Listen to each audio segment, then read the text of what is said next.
చిన్న పోరల నుంచి ముసలోళ్ళ దాకా తెలంగాణ ఆడోళ్ళంతా ఈ ముచ్చట మంచిగినుర్రి. ఎవరెవరైతే ఫ్రీ బస్ లో పోతుర్రో వాళ్ళంతా ఖచ్చితంగా వినాల్సిందే ఈ వార్త. ఇప్పుడు మహాలక్ష్మి పథకం కింద ఫ్రీ బస్సులో పోతురు కదా ఆడోళ్ళు.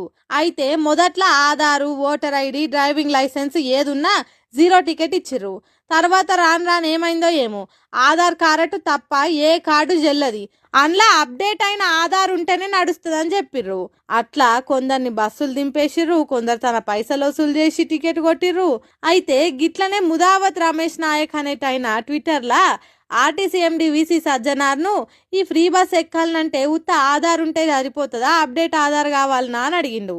దానికి వీసీ సజ్జనారు కేంద్ర రాష్ట్ర ప్రభుత్వాలు ఇచ్చిన original Aadhaar, voter ID, driving licence, ఇంకేమైనా గుర్తింపు కార్డులుంటే చాలు, ఆడోళ్ళంతా కండక్టర్కు చూపించి జీరో టికెట్ తీసుకోవచ్చని సమాధానం చెప్పిండు.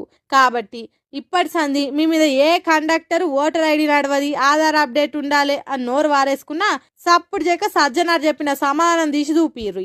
అప్పుడు సడీ సప్పుడు లేకుండా జీరో టికెట్ ఇస్తారు. మరి లేకుంటే ఏంది, ఇన్నొద్దులు ఇద్దెలవక ఎంతోమంది ఆడోళ్ళు అన్యాయంగా మాటలు పడ్డారు కదా. అలానే కాదు, కండక్టర్లు కూడా ఈ ముచ్చట తప్పకుండా తెలుసుకోవాలి. అప్పుడే మనస్పర్ధలు లేకుండా అందరి ప్రయాణం సాపుగా సాగుతుంది. ఏమంటారు?